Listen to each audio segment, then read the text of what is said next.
Hi everyone, good morning. So today I'll be taking two topics mainly. One is about permissions usage in Harmony. So this is relatively a small topic. We'll just cover as to how we can declare the permissions and everything like that. So after that, I'll start with how we can use the Harmony databases and all those things. So let's start.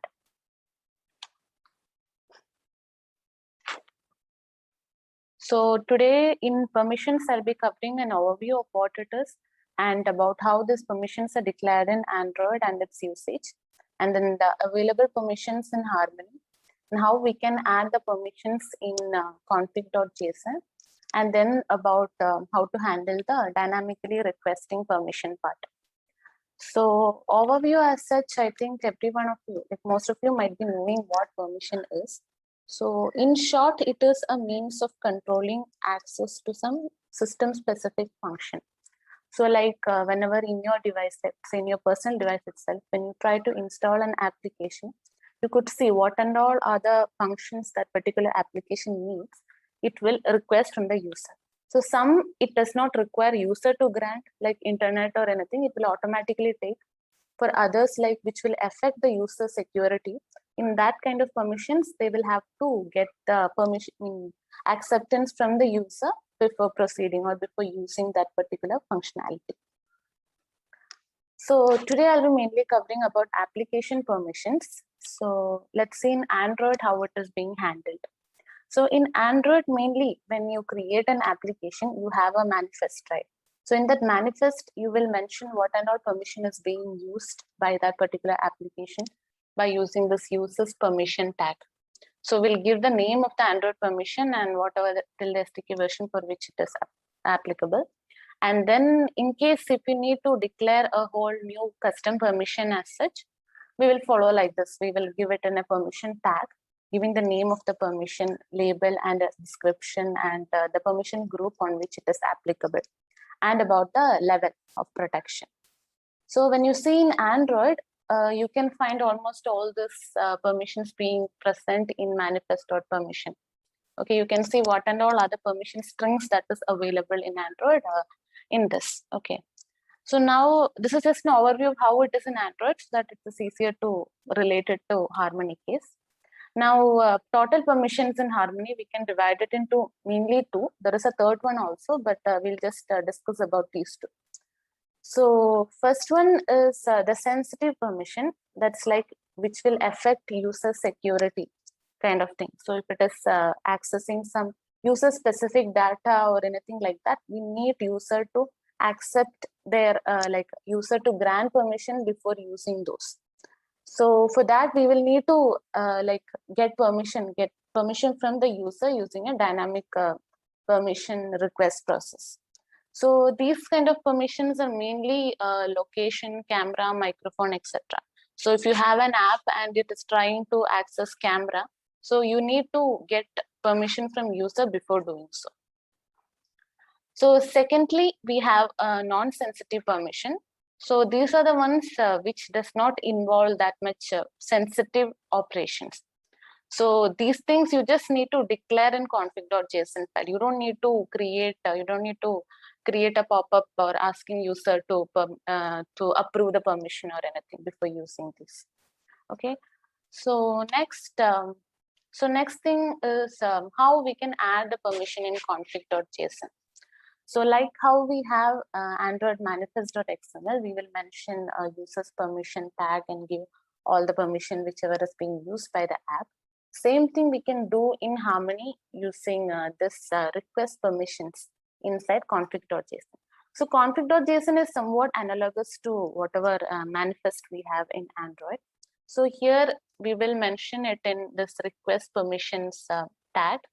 Here we can give a reason, just whatever is any valid reason you can give. It's not anyway taken into consideration while taking permission or anything. Then what is the name of the permission which you want, and it is the scene in which it is being used. So that need to be given, and then when. So it should be always, or it can be in use. That is whenever an app is in use, or always as such. So next thing is dynamically requesting permission. So like I told, if it is sensitive permission, you need user to accept before you use that particular functionality. So in that case, you will have to give it in like this way, similar to that earlier whichever I told. This we have to give, and so second one I'll show how we can create a dialogue and all. So okay.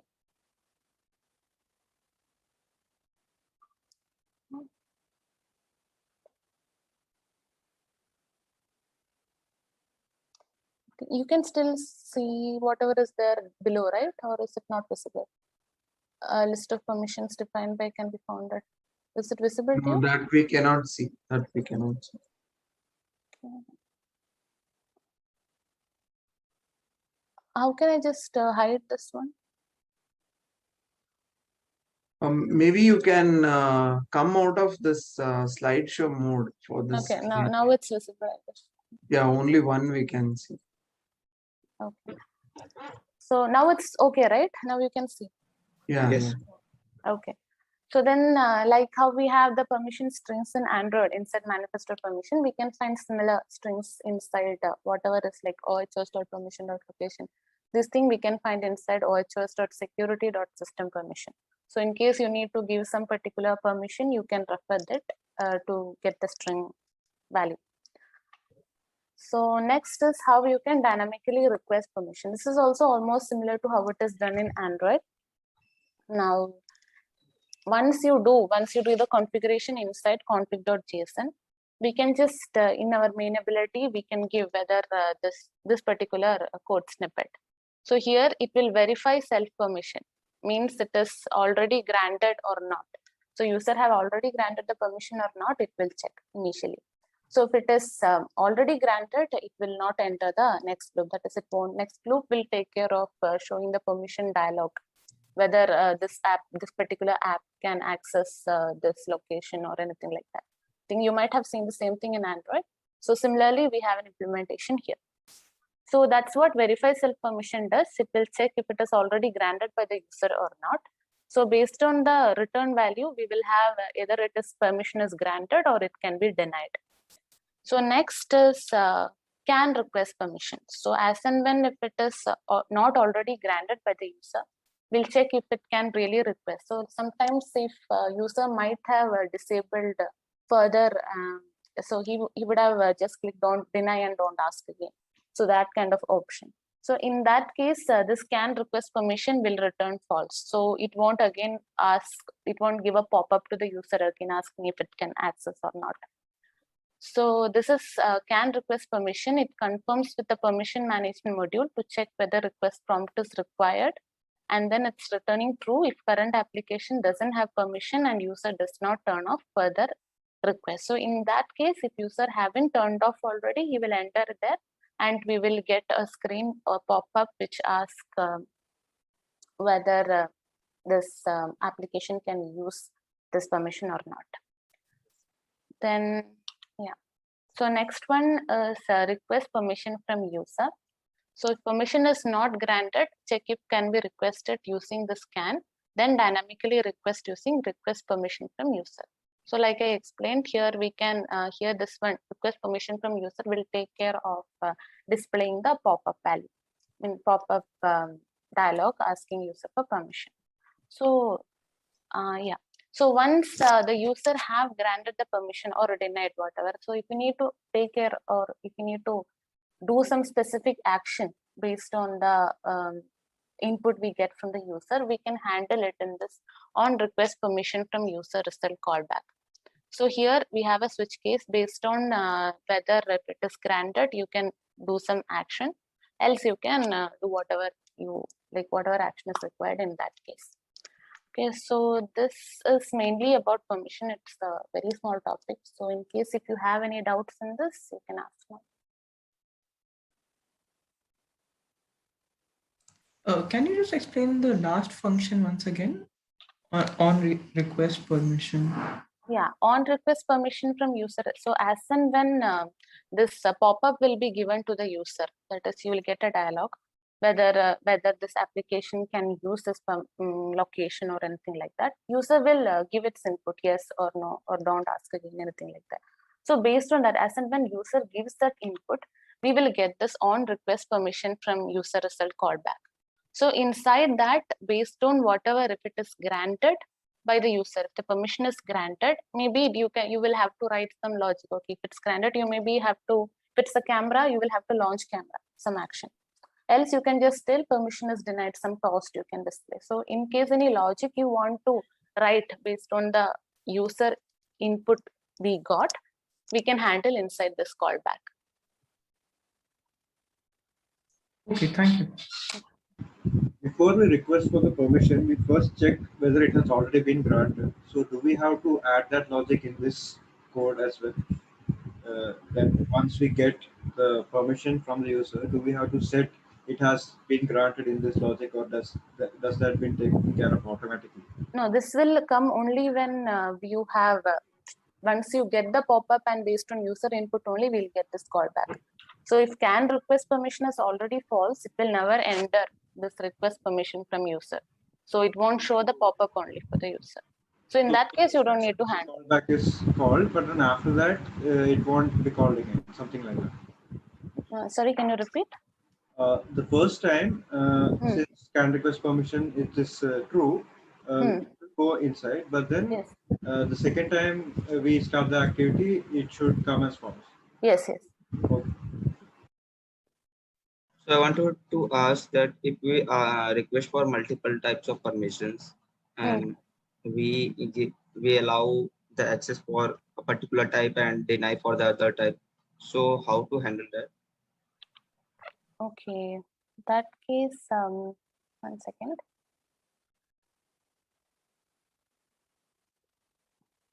Divakar, that will be based on your usage. For example, you have asking the user for storage permission and also contact permission, contact read. So it depends on the application whether if somebody is giving you access no for contact read, but they are giving access for storage, internal storage or external storage permission. So it depends on the application. Without having that permission, can your application continue? If it cannot continue, you will go back to a view telling there is no permission, so you can't do operation. So that's how we will be managing it. Yes, sir, that I was asking means how we can handle here that one type of permission is allowed and the other you type will is not denied. get the permission for one, right? So on request result from user, you can see there is an array called permissions, right? So in the permissions, you will come to know what kind of permission, what is the request code that has come in, whether the request has been granted or not. So in the permission array, you will know whether the what is a permission for which what kind of a user interaction has been given, whether it is positive or negative. Okay. Was I able to answer your query, or it is something else you want? Yes, to ask? sir. And just one more query Yeah. I had that the request code, as far as I can see over here, that it has been hard coded to 0 something like that. No, it is a case, right? So it can be any type of request code. Request code is nothing but, I think, Meghna, you can go one step back. Yeah, here I Here have. there is a request code that is self-declared. You can create Okay, so we can manually send it. Yes, you can create a enum over here and you can declare it, and that you can use it over there. Okay.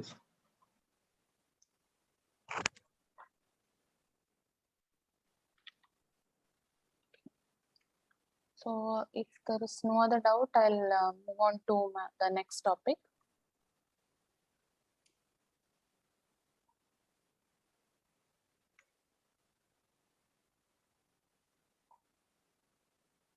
So next topic is the usage of Harmony databases. So in this session, I'll be covering an introduction of what database is and how it is being used and how it is being handled in Android. And then same thing in Harmony. And about content providers. So in analogous to content providers, we have a data ability helper in Harmony. And then I'll just give a basics about how ORM database is inbuilt and it's present in Harmony, how it can be handled. Then about the operations in ORM. Okay, so starting with usage of database in Android. So basically you might know what database is. So let's say if you're having an application as such, and if you need to store some application specific data, you have different means to do that. Either you can store it in preference as a key value pair, or you can do it inside internal storage, or in network you can store this data, or in the case of, or we can use SQLite database. So here we have the data being in a table format, so we can input whatever data we have that is private to the application in this database. So for now, I'll explain about how this database specific to the application we are using. So once that is done, we will see how a different application can access this data using content providers and all. So in Android, we can see most of the database related, that is SQLite DB management classes present inside Android or database.sqlite package. So I'll just explain how a normal give an overview of how a DB is created in Android. So first here I have taken this reference from Android. So here we create a small class. So here we specify whatever is the table name of the DB that we are trying to create. Here it is entry, and these are the column values. That is, we have a title and a subtitle. So this first we specify whatever is the table, that is database structure, and then we have to create a helper class that will extend this SQLite Open Helper. So SQLite Open Helper.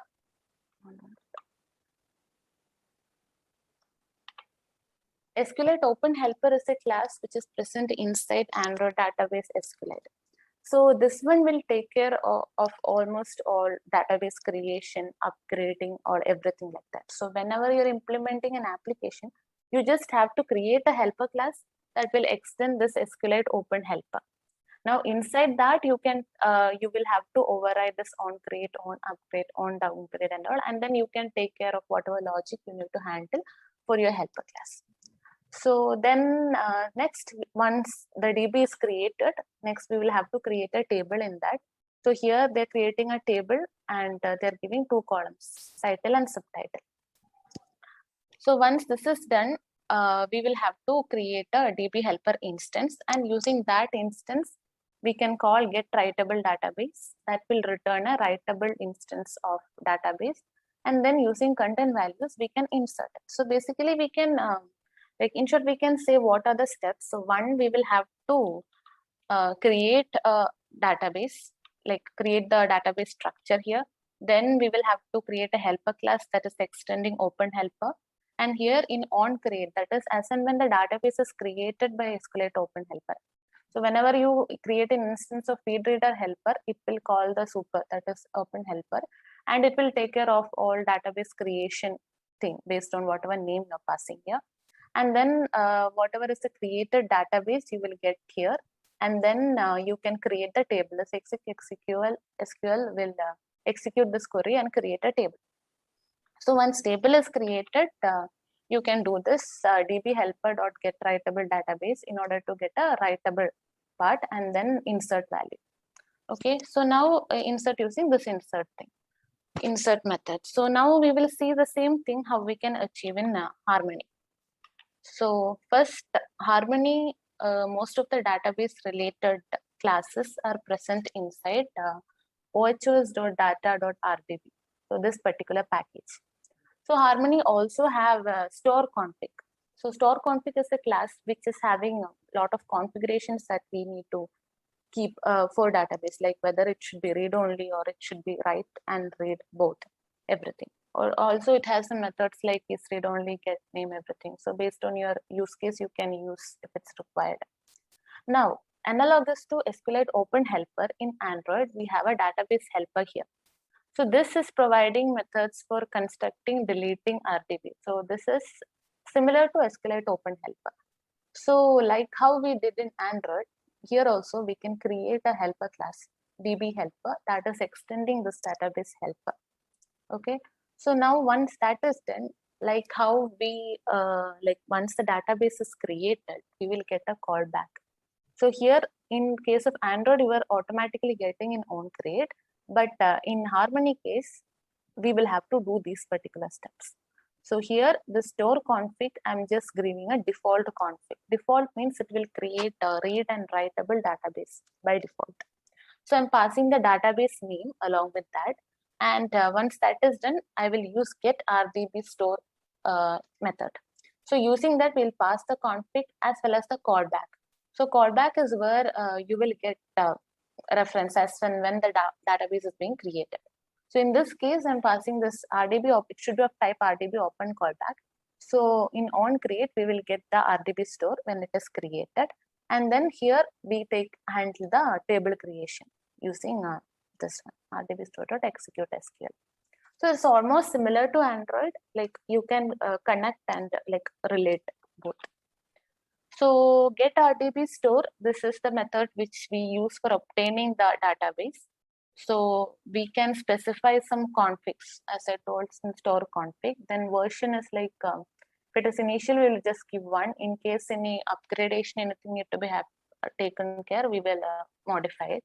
So then callback also we should pass. So this will return an RDB store. Okay, as I told, once database is created, we will get a callback into RDB open callback onCreate. So there you can take care of handling table creation and all. So next is insertion into database. So like now we have created a helper class, we got DB also. Now once we got the DB, now we need to insert some data into that. So we have content values in Android. So in this case, in Harmony, we are using values bucket. So here we can give whatever values we need to input. So I'll just go through the sample application once this topic is covered. I'll show how this is being handled there. Now in put string, we will have methods like put string. We can either give integer, float, string, or any kind of data types into the table. So here we are trying to, this mname is an edit text. So whatever user is inputting, from that we'll try to take the value and put it into this values bucket and insert the same into the DB. So here we will have to pass the table name as well along with the values to be inserted. So that's about insertion. And then we have deletion. So for deletion, here I've just shown how we can delete using RDB predicates. So RDB predicates is something like a conditional statements. Now we can check it based on the value, whatever we have inserted. In RDB predicates, we will have a lot of methods. You can go through the API document, you will see there is equal to, less than this particular value, or there are a lot of variants of that. So in this case, I have just checked equal to, where name equal to one name string, whichever I'm passing. So that will create that and delete that entry from the table. So that's about deletion. And next, query. So for query, we will use apps RDB predicates. This also we will have to pass some predicates based on some conditional statement we'll pass. So based on that, it will query from the DB. So usage I'll show while explaining the code part. So now once you're querying, in case of Android, you will get a cursor object. So then next you will go through this cursor object, and then you will get whatever is the table values inside that. So in our case, analogous to cursor, we have something called as result set. So next, once the query and obtained and result set is not null, we can pass through the result set values. So, okay, maybe I'll just show how it has been done. Okay. So right now we are facing, I'm facing some issue in emulator, so it is not possible to show in the device now. So I'll just go through the code as to how it is being handled. Now,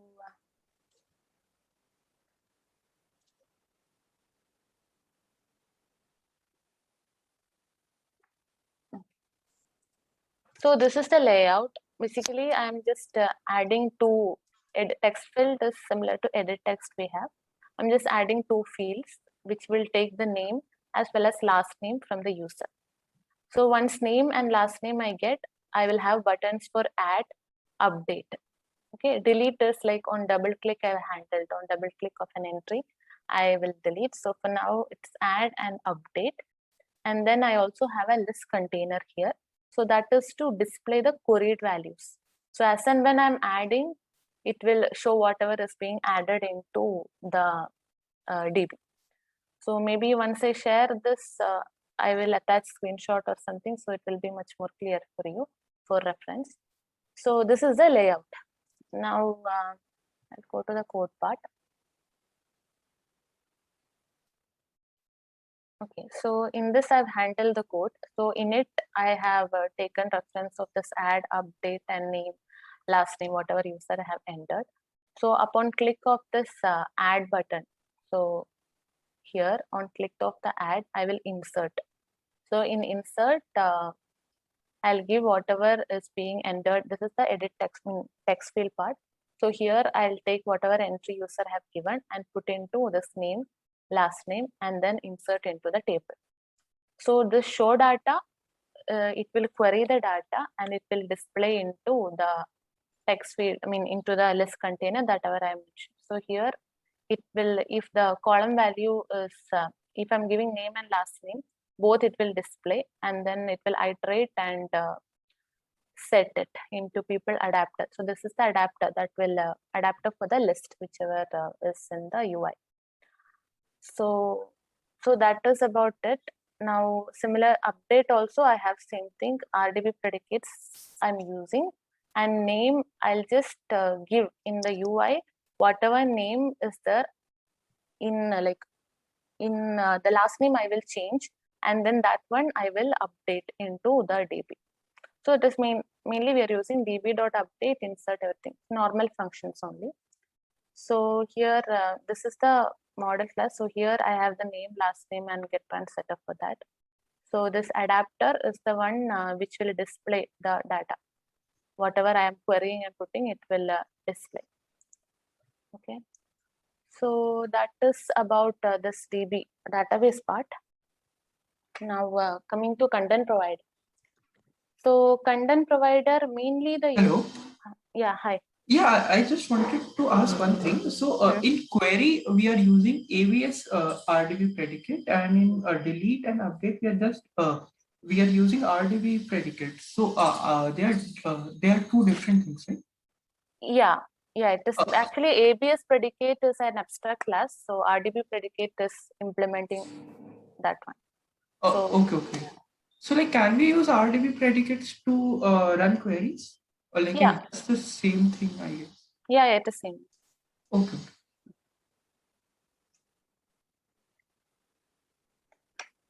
Yeah, so coming to content provider. So let's say that now whatever I have discussed, database part, that is private to that particular application. So no other, like let's say normal usage example which we normally take is the contacts. So let's say some other application need to access this contacts data. So in that case, if the database is like private to that particular application, it's not possible to access that, right? So in such cases, when there is when another application data is required for us, we make use of content provider in Android. So in that, we will make use of get content resolver object, and then it will also have this query insert, all those things. So from that, we will query that. I'm not explaining it in detail in Android. I'll just explain in Harmony how it is being handled. So yeah, primarily intended to be used by other application which access the provider using a provider client object. So this is the same use case whichever I explain now. Now data ability. Yeah, data ability, I will explain the code part here. Now, data ability helps applications manage access to data stored by themselves and other applications, and provide methods for sharing data with other applications. So this is similar to what content provider do in Android. Now here data can either be stored in a database or file. So database mostly it is structured data, files like images and all. So I'll be covering only database part here, and then how insert, delete, everything is being done there. Okay, so for this also, I'll just do a code walkthrough. So I've created two applications here. One is content provider, one subject, and another is a client one, which is trying to query the data whichever you are using from here. So this also similar to the example whichever I've shown earlier I have handled, but the only difference is that now I have to create a data ability. So I have to declare this one as like how we declare a content provider as provider in Android manifest. We have to do the same thing in config.json. We will have to declare whatever is the provider. So for that, we use this data ability. So once we create a new project, if you need to make a data ability, you can go to this file, new ability, and you will have an empty data ability. So once you click it, this Deveco itself will create a template with all the query, insert, everything. So I haven't added, delete, update everything now. So this is automatically created by Deveco. So along with the creation of this class, it will also handle the entry inside config.json. So when you see config.json here, they will also have this particular entry. So here it will mention the URI for this provider, and then name, icon, type, visible. So I've made, this won't be there. I've made visible to true so that other applications can access it. So yeah, that's about this creation part. So this, make sure that this is present in case you have to make any content provider in your application. You should create the data ability in this way. So other thing similar to the other example I have shown, I have name, last name, and then add button, and also an adapter in order to display whatever is being queried. And then here, instead of, for now, normally we use this content provider only when you need to access the data from a different application. So, but here I have just showed I want to insert some data into the DB first before other application queries. So I'm just using the URI itself here. So db-utils.insert. Now, again here, URI, I'm just giving a string, whichever we get in config.json, whatever is being created here. So this is the URI. So along with that, I've appended the table name. So ideally, you should use appended path, everything while creating URI, but for demo purpose, I have given like this. It shouldn't be ideally given like this. You need to use appended path and everything and construct the URI. So here test is the table whichever I am trying to access. So next inside insert. So as and when I call, this is from the particular application itself. Now once this is done, I will show how it is being accessed from the client, some other application when it need to access. So in insert, like how we have content resolver in Android, we have a data ability helper in Harmony. So here using data ability helper only, we will try to get the insert or query or anything. So this will in turn call the implementation of the insert inside data ability. Okay. So then, so here again, I'm putting name, last name. I'm calling this insert with this values bucket. I'm also passing this URI. Okay. So that is about insert, and similar to that, I have also query. So here also I'm using data ability helper query, passing the URI. Giving columns as null will fetch all the columns, and predicates also I'm not giving any particular condition. If you need, you can, based on use case, you can change it. So that is the that's the main thing. So other everything remains the same. Adapter, person, everything is remaining same. Only this part is changing. So this, as now, let's say we have inserted some two data into this particular DB. So for CP subject, this particular application have some data in the DB is created, table is there, and some data is there. Now I have created another application, a client object, which will access the data of the other subject database through this URI, and it will query, and it will it will display that in a list. So I cannot demo it. I know it will be tough to understand, but for now we'll say like this.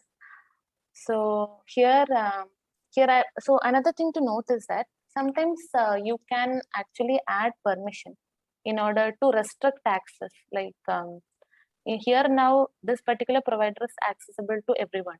Okay, if they know the URI, they can directly access and they can insert or anything. But it's not ideal to do that. So in this case, you can add a permission also, like some permissions, and you can give a tag permission string, a custom permission. So whoever is trying to access it, they should have that particular permission defined in the config.json. Here we will, like I showed in the earlier presentation, we will have to add required permissions and this one, like this. For now, this is not required. This I was trying to bring up, so it's not required now. So yeah, so this also we can add in order to keep an additional level of security. So in this client object, what we are doing is, here also I have a query button, is just a query button. So on click of that query button, it will access the data from the other application, and then that will be printed here. Okay, so here I'll just show. So db utils.query. So this will call query. Now here I have given the same URI of the other one, and then using data ability helper, you can call query, and then you will get a result set. So this is passed here. So as and when we get the result set, we can check if it's null or row count is 0, and then you can iterate through this result set and print that values. So here I am getting these values and then displaying into the list container. So that's what this is happening here. So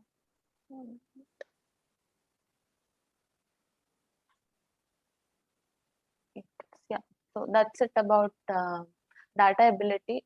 So this one you guys can try and see how it is happening. So here also there is a provision to use inter-device also, but I haven't tried it. So for now, it's about how you can translate, how you can access between two applications. Yeah, so that's about data ability. Now I'll just cover, it's this one does not have a hands-on. I'll just explain how ORM is present in Harmony by built-in.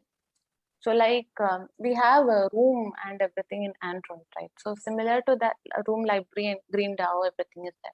So similarly here we have an ORM in Harmony. Inbuilt APIs are there for that. So ORM mask operations in SQL in the underlying SQLite database and provide a series of object-oriented APIs for adding, deleting, modifying, and querying entries and relational data. So this means you don't have to directly deal with all the SQL queries and everything. So this ORM will take care of table creation, database creation, everything. So I'll just explain how we can handle it. Rest is explained steps in the API document that also we can refer. Now, first thing we need is in the build.gradle, we will have to give annotation enabled as true. Because here we are using a database, at entity, etc. in order to declare the database table and everything. So first thing is in build.gradle, this should be configured. So next thing is you have to create a database. So define a class that represents database and inherits from ORM database. So here we will have to create a DB class, and that should be extending ORM database. And we can use that database annotation in order to say that it is a database, and then entities is corresponding to the tables inside the DB. So yeah, so here test is the table. Now next is create a database entity class. So for the corresponding to table also, we can create another class, and we can give all the setters and getters for whatever this will be the column names inside that particular table. So create a database entity class, that is a table. Configure the attributes such as primary key. So here I'm giving user ID as primary key. data table and database to which the data table must belongs must be in the same module. So these should be in the same package. That's all.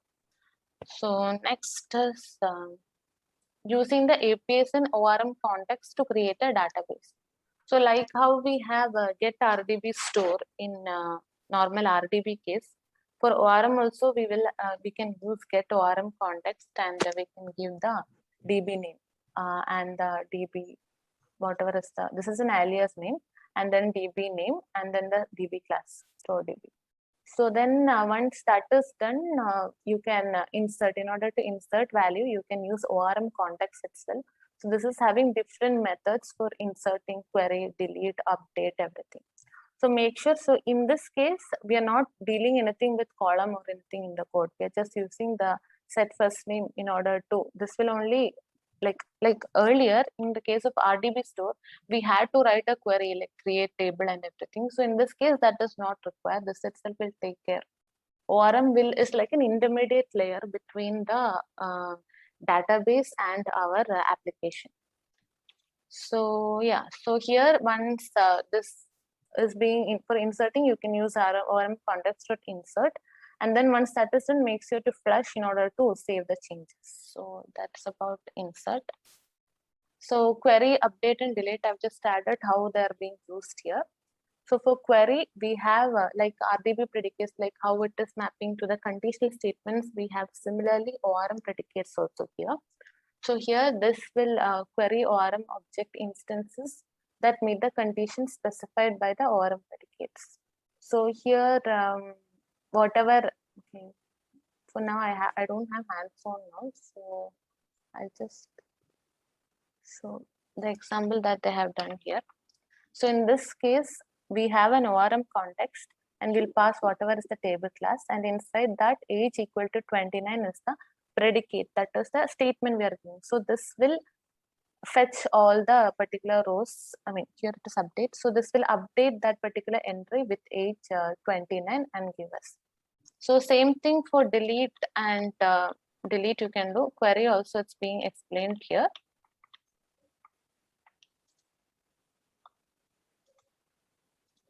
So query.